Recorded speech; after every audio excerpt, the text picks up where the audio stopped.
ভগবান হিসাবে পরিচিত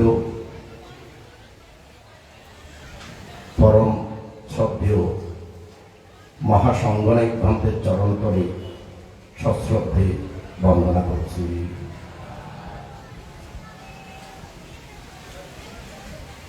বিনম্র চিত্তে বন্দনা জ্ঞাপন করছি অভিধর্ম পাঠের মূল ভিত্তি পরিপূর্ণ পাঠ্যান পাঠের সমাপনী অনুষ্ঠানের পরম শ্রদ্ধেয় সভাপতি, যিনি বহুগুণী গুণান্বিত, অত্র প্রতিষ্ঠানের সঙ্গে যিনি সার্বক্ষণিকভাবে সংশ্লিষ্ট, বাংলাদেশ বৌদ্ধ ভিক্ষু মহাসভার পরম শ্রদ্ধেয় সভাপতি এবং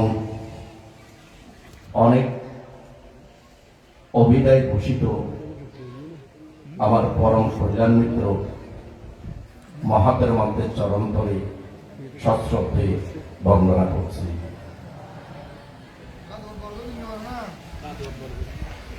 বিনম্র চিত্তে বন্দনা জ্ঞাপন করছে আজকের সভার প্রধান অতিথি, যিনি সদা সর্বদা আমাদেরকে উৎসাহ প্রদান করে থাকেন এবং যুবক ভিক্ষুদেরকে সঠিকভাবে দিক নির্দেশনা প্রদান করে থাকেন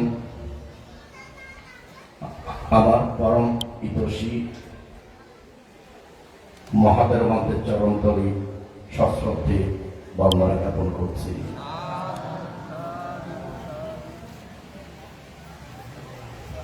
বন্দনা জ্ঞাপন করছি বিশেষ অতিথি পরম শ্রদ্ধেয় মহাতের মন্ত্রী এবং অপর বিশেষ অতিথি, যিনি অত্র প্রতিষ্ঠানের সঙ্গে সংশ্লিষ্ট সুদেশক, সুলেখক এবং বাংলাদেশ বৌদ্ধ ভিক্ষু মহাসভার একজন উদীয়মান দিক নির্দেশক। ভবিষ্যতে যাদের হাতে এই বাংলাদেশ বৌদ্ধ ভিক্ষু মহাসভা সুষ্ঠুভাবে পরিচালিত হবে, অধ্যাপক মহাতের মন্ত্রের চরণ ধরে সশ্রদ্ধে বিনম্র চিত্তে বন্দনা জ্ঞাপন করছি।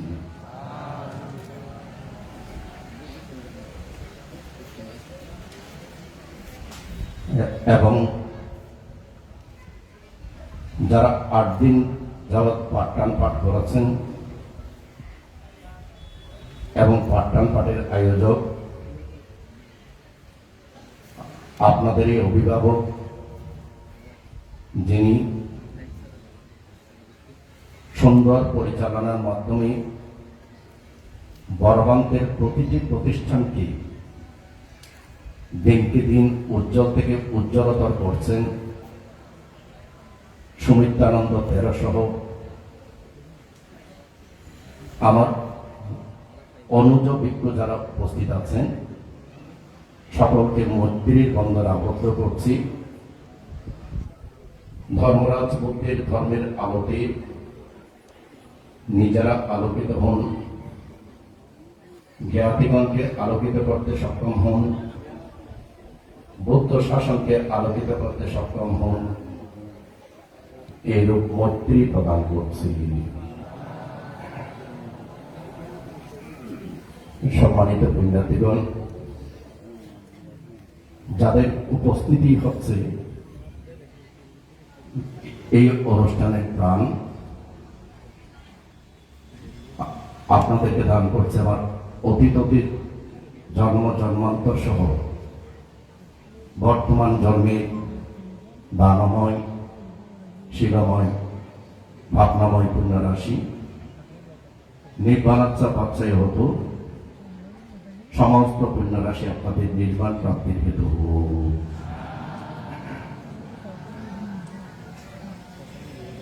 দেশনার শুরুতেই আমি বিনম্র চিত্তে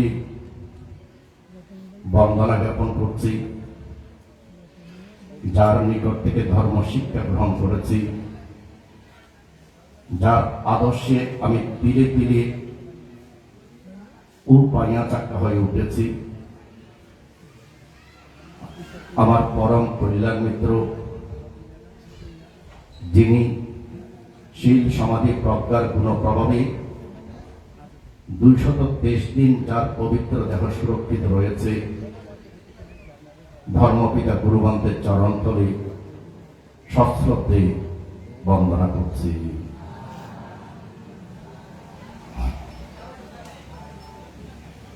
সধর্মের পূজারীগণ,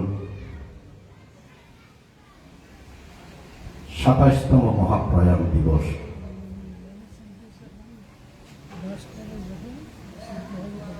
বাস্তবিক অর্থে আমার দৃষ্টিকোণ থেকে মহাসংগণিক গ্রন্থের মহাপ্রয়াণ হয়নি।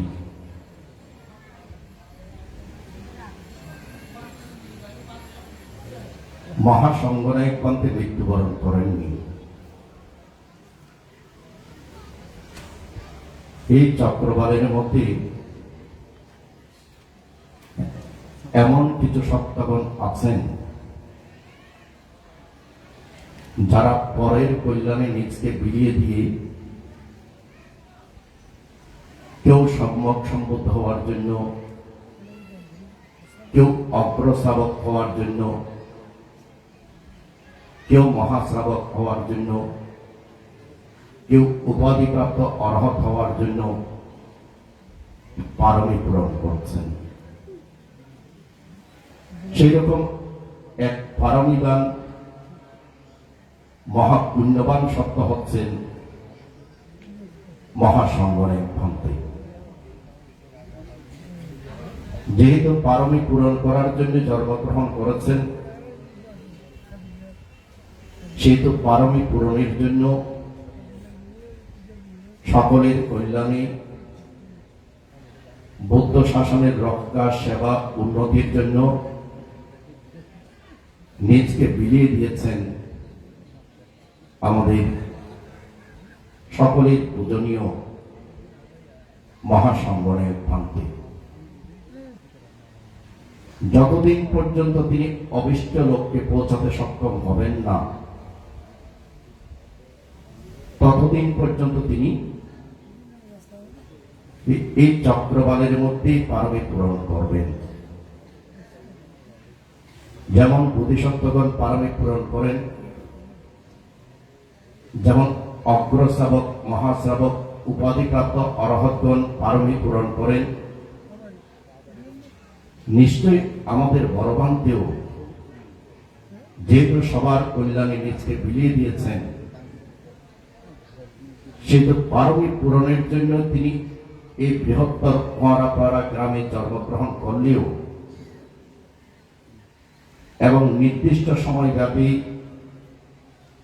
পারমি পূরণ করে তিনি আবার এই চক্রবালের কোনো না কোনো জায়গায় তিনি আছেন। সম্মানিত পুণ্যার্থীগণ, বড়বান্তে আগে আপনাদেরকে সহায়তা করেছেন মানুষ হিসাবে, বড়বান্তে হিসাবে। মৃত্যুর পরে তিনি আবার জন্ম নিয়েছেন। ধরে নিলাম মৃত্যুর পরে তিনি দেবলোকে জন্মগ্রহণ করলেও দেবলোক থেকেও তিনি আবার পারমি পূরণ শুরু করেছেন। দেবলোক থেকে যখন তিনি পারমি পূরণ শুরু করেছেন, বড়বান্তের এই পবিত্র পারমি পূরণের ক্ষেত্রের দিকে সব সময় সজাগ দৃষ্টি থাকবে বড়বান্তে। ব্রহ্মলোকে থাকুক, দেবলোকে থাকুক, যেখানেই থাকুক না কেন আমাদের বড়বান্তে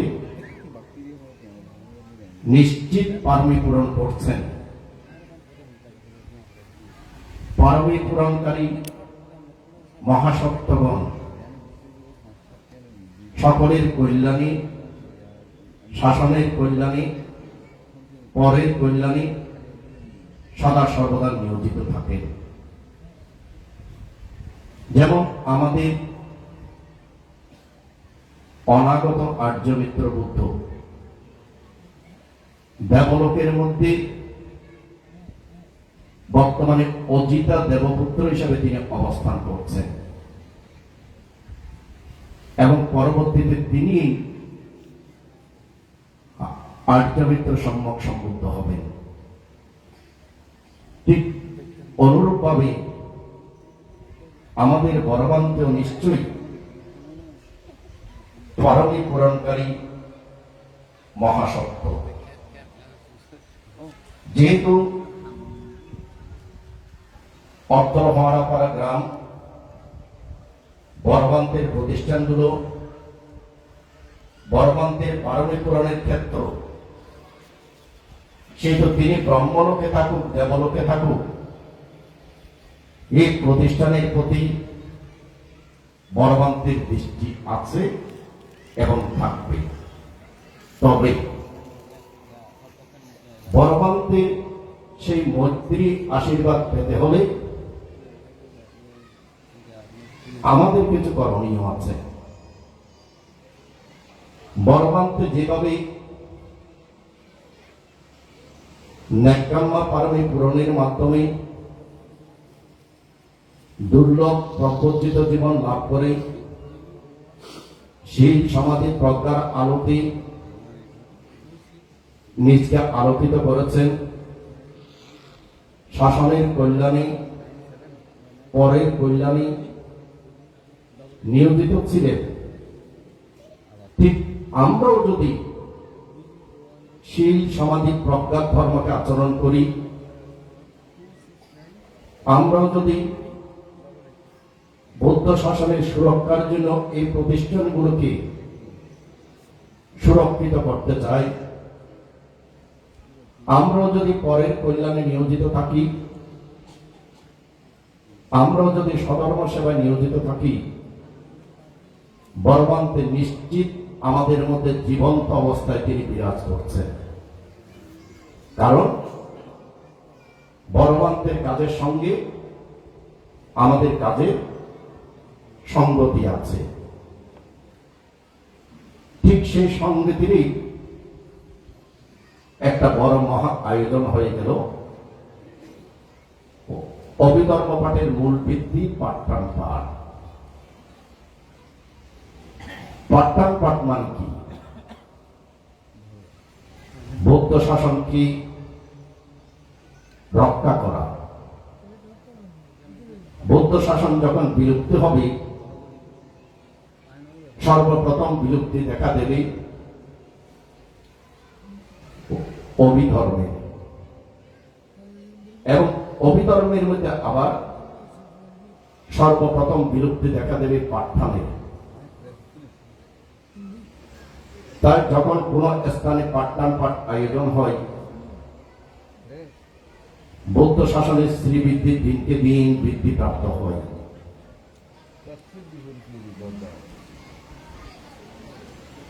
8 দিন ব্যাপী পাঠ্যান পাঠের মাধ্যমে মহাকারণিক ধর্মরাজ বুদ্ধ গর্ভধারিণী মাকে রক্ষা করতে গিয়ে সপ্তম বর্ষাবাসী স্বর্গে যে পাঠ্যান পাঠ করেছিলেন, বৌদ্ধবাসী তো সেই পাঠ্যান ভিক্ষু সংঘ পাঠ করেছে। এই ভিক্ষু সংঘ পাঠ্যান পাঠের মাধ্যমে যে ধর্মের আলোকশিখা প্রজ্বলন করেছে, নিশ্চিত করে বলতে পারি অত্র প্রতিষ্ঠান আবার পরম শ্রদ্ধেয় মহাসংগঠনের পন্থে একেবারে খুব কাছাকাছি সান্নিধ্যে চলে এসেছে। এবং যখন পরম শ্রদ্ধেয় বড়বান্তে ছিলেন, শত পারমী থাকা সত্ত্বেও যেহেতু মনুষ্য লোকের ছিলেন, সেহেতু ক্ষমতার একটা ব্যাপার আছে। মনুষ্যলোকে মানুষের যে ক্ষমতা, যেমন একজন মানুষ চোখে কতটুকু দেখতে পারে, কিন্তু একজন দেবতা, একজন ব্রহ্মা, তার পরিধি অনেক অনেক ব্যাপক। ঠিক বড়বান্তের পরিধি এখন অনেক ব্যাপক হয়ে তিনি পারমী পূরণ করছেন, এবং ওনার এই পারমী পূরণের ক্ষেত্রে যেহেতু আবার ধর্মের শিক্ষা প্রজ্বলিত হয়েছে, 24 ঘন্টায় 24 ঘন্টা এভাবে 8 দিন অভিধর্ম পাঠ হয়েছে, নিশ্চিত অত্র প্রতিষ্ঠানগুলো, অত্র গ্রামবাসী, বাংলাদেশ বৌদ্ধ শাসন এ সকল মহাসত্যগুলির একেবারে সন্নিকটে অবস্থান করছেন। সন্নিকটে অবস্থান করলেই অত্র প্রতিষ্ঠান আলোকিত হবে, অত্র গ্রামবাসী আলোকিত হবে, বৌদ্ধ শাসন আলোকিত হবে। সেই কারণেই বলেছি যে বড়বান্তে আমার নিকট মৃত্যুবরণ করেনি, বরং বড়বান্ত থেকে স্মরণ করলে বড়বান্তের দিক নির্দেশনাগুলো এখনো পাওয়া যায়। যদি আপনিও পাওয়ার চেষ্টা করেন, সেই সমাধি প্রজ্ঞাত ধর্মকে আচরণ করে সকলের কল্যাণে নিয়োজিত থেকে, যদি আপনি বড়বান্তের সহযোগিতা আপনি পেতে চান, তখন আপনি নিশ্চিত বড়বান্তের সহযোগিতা পাবেন। সধর্মের পূজারীগণ যখন পাঠদান পাঠকারী ভিক্ষু সংঘকে সম্মাননা প্রদান করছেন, বাস্তবিক অর্থে তখন আমার বয়স 20 বছর কমে গেছে। কেন বললাম? এখানে বেশিরভাগ ছিল যে একেবারে আমাদের তরুণ ভিক্ষুরা। সেই তরুণ ভিক্ষুদের মাঝখানে যখন দাঁড়িয়েছিলাম, শুধুমাত্র একজন ছাড়া বাকি তরুণ ভিক্ষুদের মাঝে যখন দাঁড়িয়েছিলাম, মনে হচ্ছিল যে আমার বয়স 56 নয়, আমার বয়স 36, অর্থাৎ তাদের মতোই আমার বয়স। খুব আনন্দ অনুভব করছিলাম। পাশাপাশি চিন্তা করছিলাম, আমাদেরকে যে সম্মান প্রদর্শন করা হচ্ছে, এই সম্মানটা যদি আমি বৃহত্তর মরাপাড়া গ্রামবাসীকে প্রদান করতে পারতাম, এই সম্মান আমার জন্য প্রযোজ্য নয়। আমরা জাগ্রত করার জন্য ভিক্ষু হয়েছি, আমরা পারমী পূরণ করার জন্য ভিক্ষু হয়েছি,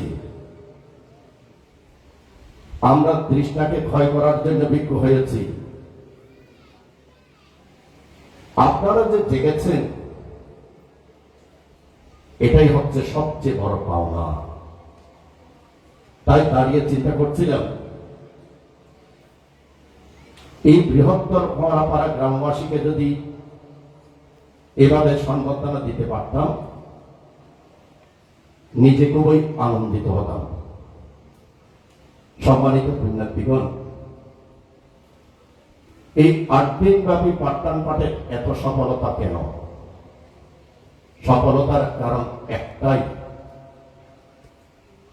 আমরা যত কিছুই করি না কেন, আমি বলেন, আমার স্নেহভাজন সুমিত্রানন্দ তেরো বলেন, এবং ভিক্ষু সংঘ যারা পাঠ করেছে তারা, যত কিছুই করি না কেন, যদি আপনারা না আসতেন, যদি আপনারা জাগ্রত না হতেন, যদি আপনারা প্রতিদিন আসার মাধ্যমে একটা প্রাণবন্তের উপস্থিতির মাধ্যমে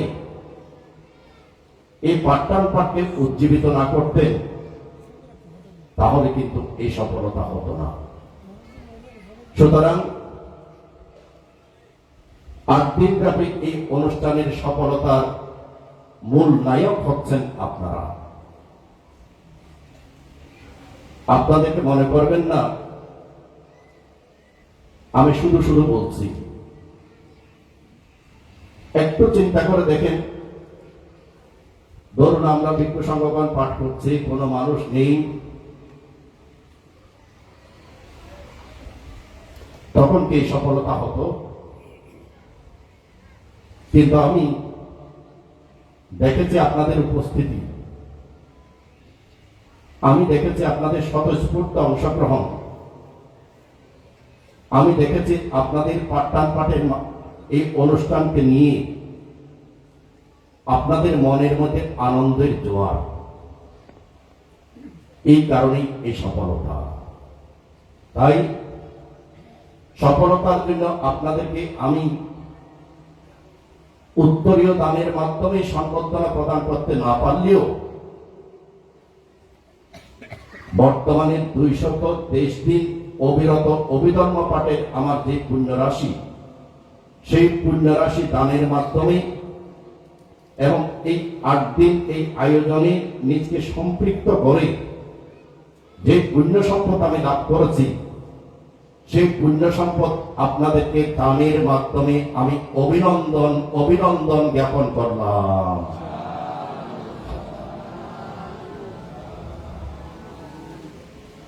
সম্মানিত পুণ্যার্থীগণ, এবার দেশনার মূল বিষয়ে আমি প্রবেশ করতে যাচ্ছি।